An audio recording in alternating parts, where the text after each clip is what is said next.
Благодарам, почитуван председател Велковски. Нема да бидам долг, не сакам да го узурпирам времето, но сакам само да потенцирам неколку работи. Прво, самото предлагање на овој закон е поприлично закаснато заради тоа што рокот на оние 200 дена истекува на 9 јануари. Сега сме 10 февруари, значи касниме еден месец дена од обврската на владата да реализира нешто на што е обврзана и на што знаела дека после истекувањето на оној период дека треба и понатаму да продолжи со заштита на населението од пандемијата. Да ги продолжи мерките кои што беа претходно воспоставени, тоа е и во воведот истакнато на самото законско решение, но ја тука реагирам малку повеќе околу суштината на амандманот, односно леснотијата со која што беше одбиен амандманот. Вие, господине заменик министер, воопшто го немате прочитано амандманот. Амандманот е поднесен непростедно пред почетокот на комисијата и би било добро да побаравте пауза како би можеле да имате увид во амандманот. Еве го. Значи, со едно образложение, со едно читање од нашата колешка како предлагач на амандманот, не можете вие да засемете став дали може да се прифати или не треба да се прифати. Ја треба да се прифати, тоа е мојато длабоко уверување. Зошто го зборувам сето ова? Може би вас не ви е познато, меѓутоа на координаторите на пратеничките групи, а претпоставам на пратениците, на 18 јануари е доставен допис од Стопанската комора на Северо-Западна Македонија, во која што комората реагира на поднесениот закон кој што на 18 веќе и беше во собраниска процедура и во скратена постапка беше одобрено, односно изгласено од пленумот дека е потребно да оди во скратена постапка, еве во комисијска расправа, пошто би требало да оди на усвојување на пленарна седница. Сега, она што комората на Стопанската комора на Северо-Западна Македонија го бара, суштност од наша страна е преточено во овој амандман. А меѓу останатото во комората членови се и оние собственици на мали објекти, односно малопродажни објекти или продавнички или сега како што ги кажа колегите претходно. Меѓутоа,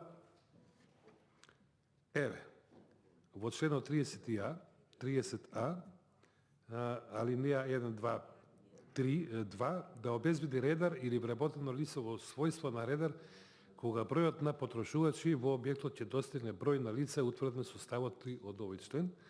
Ставот 3 од овој член е во објектите на трговецот на мало од ставот 1 на овој член може истовремено да пазаруваат најмногу по едно лице на површина од секои 10 метри квадратни. Ај сега да направиме, да се подсетиме сите ние, затоа што сите пазаруваме секој ден во овие маркети, просечната површина на секој маркет. Не зборам за овие големи ланци на супермаркети, зборам на обичните бакалници во кои што ние секојдневно пазаруваме. Мислите дека имаат повеќе од 15 метри за да може да воведат редарска служба и да плаќаат не знам колку илјади евра за обезбедување на просторот од, еве да речем, недисциплинирани муштери кои што влегуваат таму без маска. Напротив, еве, например, во Скопје, во помалите маркети, на љубезен начин при самиот влез или касерите или некој од вработените ги предупредува сите оние кои што сакаат да пазаруваат дека се обврзани и да носат маска и да се послужат со гелот или средството за дезинфекција при самото влегување во ова. А не да има и редар, заради тоа што таму, покрај оние мали гондоли и фриждери и оние рафтови, па и нема човек да се размине простор, а камоли на сето тоа да има и редар. Нормално е, и сите тие го почитуваат, да само дисциплината е таа која што ги контролира луѓето кога се движат во тие маркети, да не дојдат во непосредна близина со некое друго лице.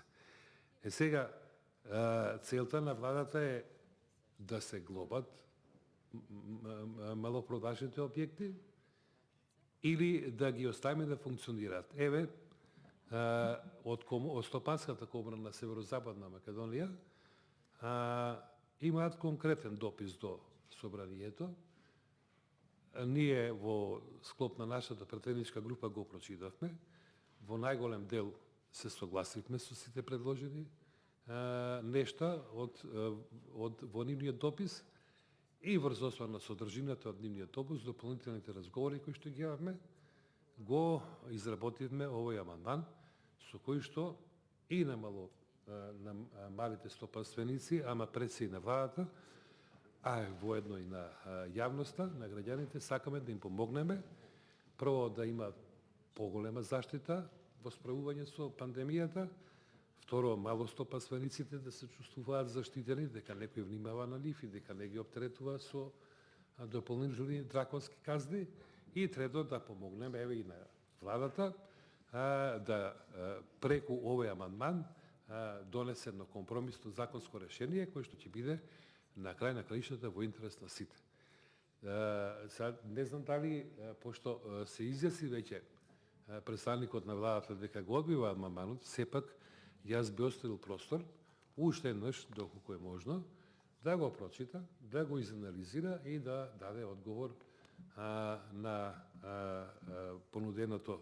понудениот амандман. Во спротивно, пратеничката група од опозицијата ќе гласа против законското решение. Благодарам. Благодарам, почитувам